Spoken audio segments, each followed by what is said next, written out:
To do the brine slash marinade, I've got an onion cut up, and if you want to add, we've got apple juice or cider. Nice. That's more for the liquid. Totally. Raspberry red wine vinegar, which you can find in grocery stores now.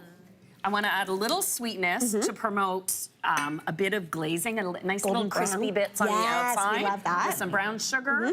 Lots of salt. Lots of salt. Because it's brine. Yes, that's the thing. I was like, this amount of salt is a good amount, but that's it helps kind of pull out moisture and put moisture in. That's exactly it. Osmosis happens. Exactly. Yes. Yeah. Jalapeno pickle juice. Ooh. We're going to use the pickled jalapenos in the glaze. Okay, we love this. Okay. Let's work with that. I never throw away jalapeno pickle juice. I use it in everything. Aaron, my husband, is constantly like, can we throw out this empty jar? I'm like, that's not empty. No. There's brine in there. Yeah, you can. Yeah. A bit of clove, or you can use whole clove, and some coriander. Oh, I love this. Just to keep people guessing a little bit. 100%.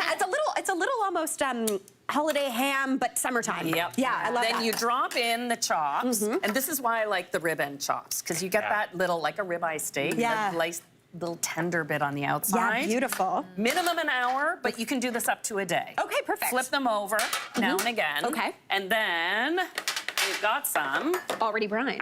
Yes. Okay. Now, before these go on the grill, first you want to preheat your grill, medium-high heat, because unlike ribs, even though this has a rib bone, these are only going to take about 15 minutes to cook. Okay, perfect. But I've got, this is my husband's barbecue spice rub. Oh, okay. So he makes, the recipe is included for the rub. He makes a triple batch of this, and we have it all summer long. You know, you buy the big tub of paprika? Yeah. So you save that tub, and you put the spice mix back in it. I like and then shaky. Okay. I also, wait, did your husband not write a whole book on pork? Sure did. Yes, he did. Yes, he did. Yeah. Did I kind of go to him for some tips? Nice. Before I shared with you? Thank Yes, you, Michael. I did. Yeah. And so both sides gets dusted, and if we've got our grill pan heating. He's starting to heat. We would have him hotter in real life. Yes, 100%. But on the barbecue, you want to make sure you cook even something that takes a quick bit of time like this to cook. You cook with the lid down. Keep that heat in. That's the thing. I think everyone thinks because there's the fire there that it's smoking hot, but if you leave it open, it actually is quite cool.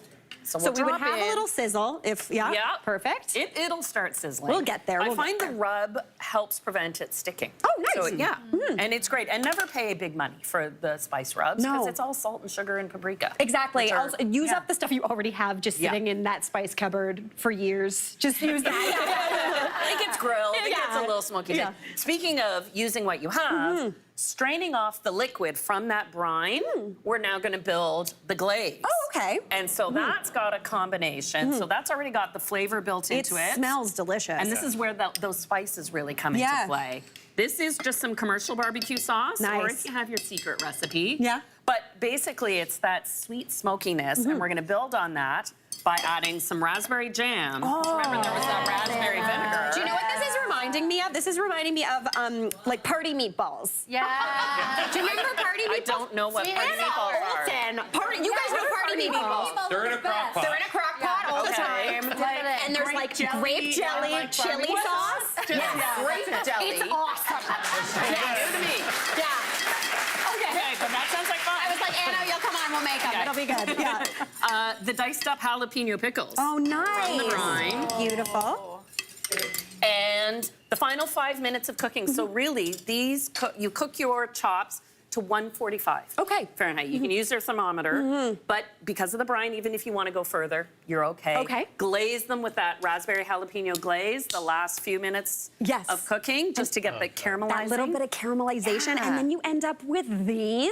There they are. Can you even, oh my gosh, Anna. Okay, let's plate these babies up. We've got our platter here. This looks absolutely stunning. Here, I'll let you get it. The sauce on here. You know what I love about this is that I think pork is really underused. It is underused. You can really elevate it with just a few simple tips like this, and it's as good as a steak. 100%. And again, the brine. And this is the kind of meal you cook for people you really like, because and you're not shy in front of, because once you get to that rib bone, You're getting a little Fred Flintstone on it. I love this. Okay, while Anna, you are plating this up, Evelyn, you got the perfect drink to pair with this. What are we doing? Evelyn. Of course. Yes. I love a good like gourmet bite and a really nice cocktail. So with that, I actually took some of the raspberries and I'm making a whiskey raspberry smash. Okay. So the smash is really easy. It's really just like citrus, some sugar. In the summer, I like to throw some fruit in it. So we're gonna go in with 1.5 ounces of whiskey each drink. I'm making 2. Okay. And then we're going to add some fresh raspberries in just like a cocktail shaker here. And what type of whiskey are we using? We're using a rye whiskey, Oh, Canadian nice. rye whiskey. Okay, because I like that fantastic. spiciness. I always find like pork with rye delicious. Okay, perfect. And then we're gonna go in with 1/8 of lemon wedges, and we're gonna keep the rind on it because I like some kind of bittersweet elements to it. And we're just gonna muddle that up like really quickly so all the juices come out and also all the lemon oils come out. Now, if we don't have a muddler, what do you suggest? Honestly, just whatever you can find. A spoon, a fork, Squish it. Just squish it. Just squish it. So we're gonna see that this is all kind of look at all that. mixed up, and Yeah. you're kind of infusing the whiskey a little bit too, Yeah, right? beautiful. We're gonna throw this on the side, and we're gonna add some smoked maple syrup to it. Ooh. Pork and maple syrup, excellent combination. Okay. So I just did some applewood smoke on a maple syrup. If you're lazy, honestly, a little bit of liquid smoke works Perfect, perfectly. we love that. We're gonna add 1/2 ounce each, and we're gonna throw it over some ice and give it a shake. Okay. So we're just gonna integrate everything there. The white shirt and this cocktail is a bold move, Evelyn. You know, patio party is all about confidence. Yeah, You gotta yeah. throw it out there. So next we're gonna do a dirty dump. Okay? It's my favorite cocktail term. So we're just gonna like literally throw it back into the cup. Oh, I love this. Yeah, any cup that you have. It's Yeah. really colorful. And those on little top you bits. get all the bits of raspberries Yes, as well. 'Cause, jammy. You know, chunky barbecue sauce, chunky cocktail. Oh you know? my gosh. So this is what it's gonna look like. That's what a smash is, and you can even make it in a mason jar and just like keep it in there. Oh my Use gosh. it as a vessel. Absolutely Yeah, we're gonna stunning, Anna. I'm going to Yeah, pass you Oh, one. thank you. She's We're gonna about to keep go an eye. tend to that other pork chop doing her thing. Anna, this looks absolutely stunning. Cheers. Cheers, Anna. Cheers over there. Man in the barbecue. We got this. Hey, Mary here. What did you think? Drop your comments below and don't forget to like and subscribe for more of the good stuff.